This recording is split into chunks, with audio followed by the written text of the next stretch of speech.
Because I'm not a blind person from Manhattan. I'm lower than I do. Yeah. All right, sorry about that, everybody. Sorry for that. That's why I have good genes on this little. There we go. Okay, so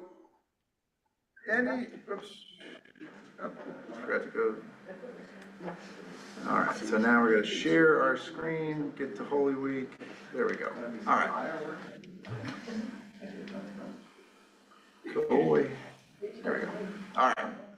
So one thing I want to talk about is, as we talk about the shared spine of the Last Supper, AJ does a great job of introducing the fact that we also have an additional source from Scripture, which is from Paul's letter to the Corinthians.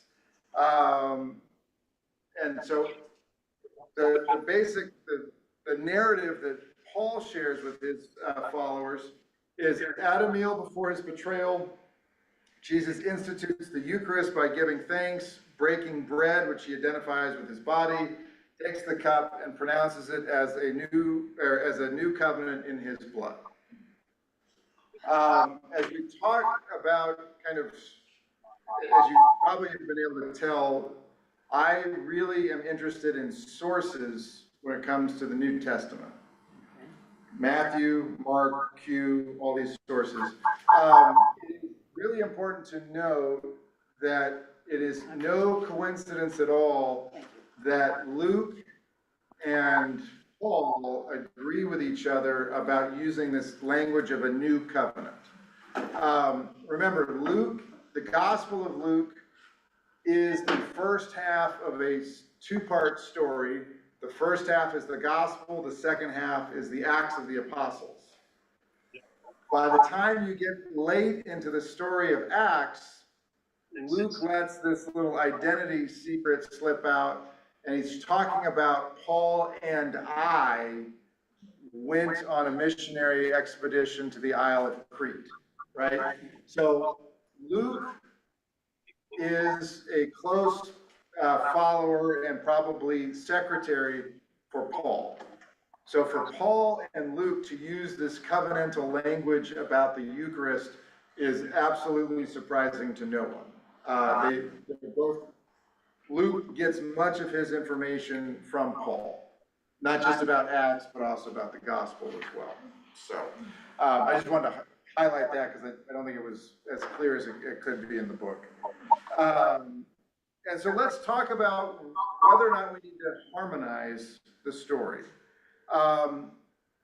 Is it our job tonight to harmonize and to kind of find what's most common in that spine, or to kind of isolate and look at each source individually? And if I could just ask, I'm getting some feedback. If you're watching online, if you could maybe mute your mics unless you have a question, because I can hear my voice coming back to me through someone's mic. I appreciate it. It's like looking in a mirror, 1 second delayed. So, thank you, appreciate it. So I think following Professor Levine's is what we're going to try and do is kind of look at the Gospels individually.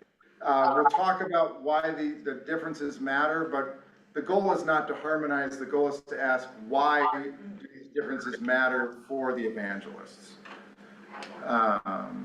Just see if I can do. You can mute them. Yeah, that's what I'm going to do. Perfect. All right. Yeah. Yeah, you have to sometimes. But I need to go back and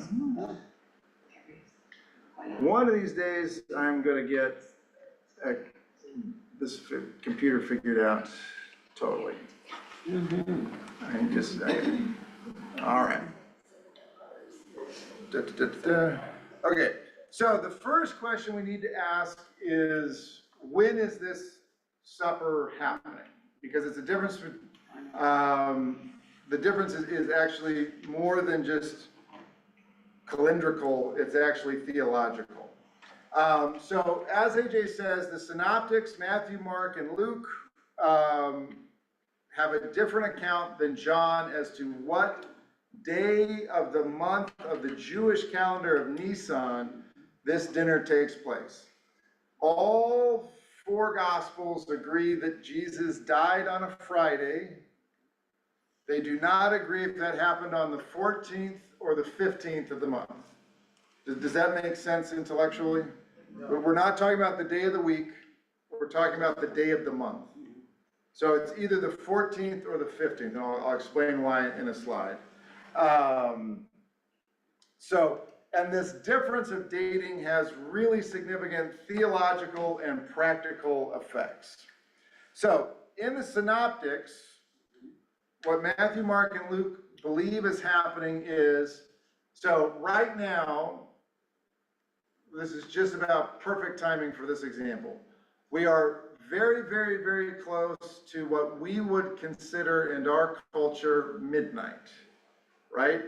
The sun is just about to set here in La Miranda, and once it does in the Jewish calendar, we've flipped over to a new day. Okay. So the synoptic is that the afternoon is the 14th day of the month of Nisan, and then once the sun sets, it's the 15th day.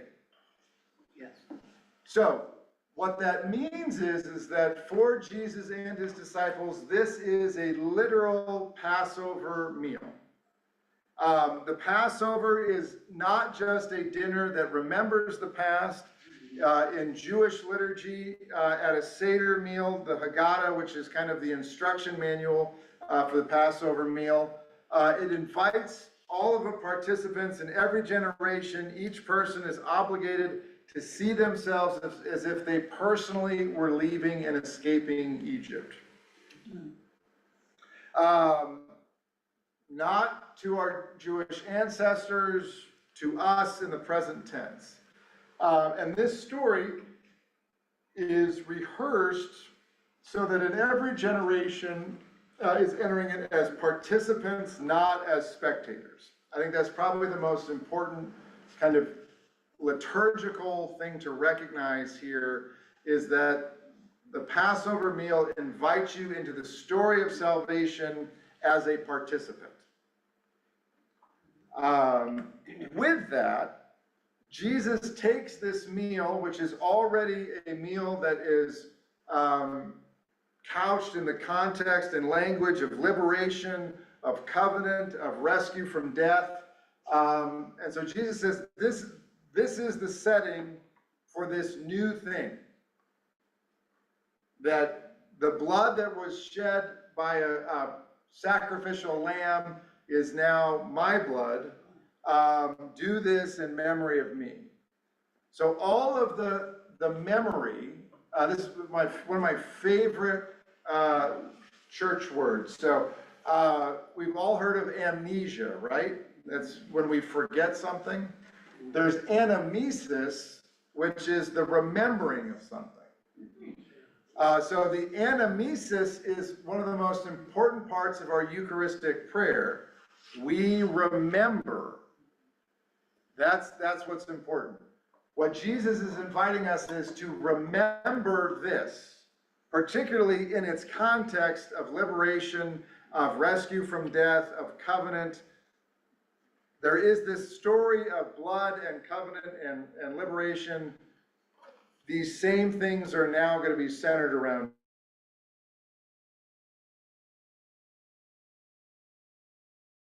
Oh. We have Brad Pitt. Okay. You're on Apple No, TV. I appreciate it. Yeah. This is the new covenant. Yeah. Apple TV.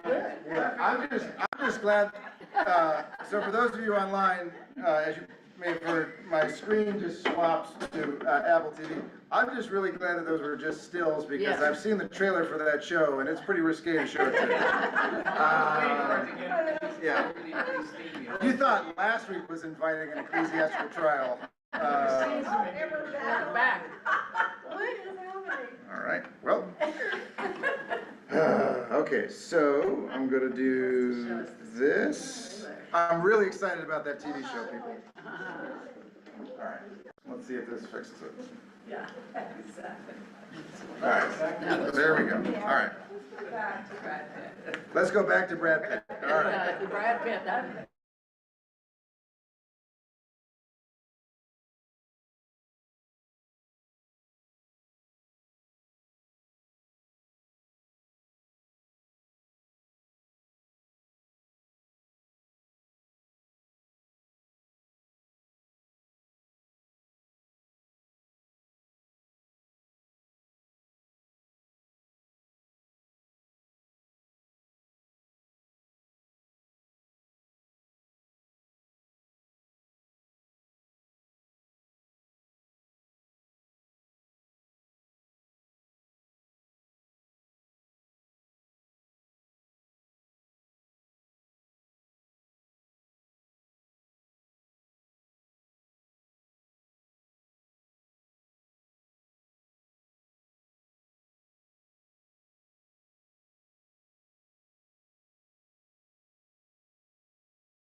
Hmm.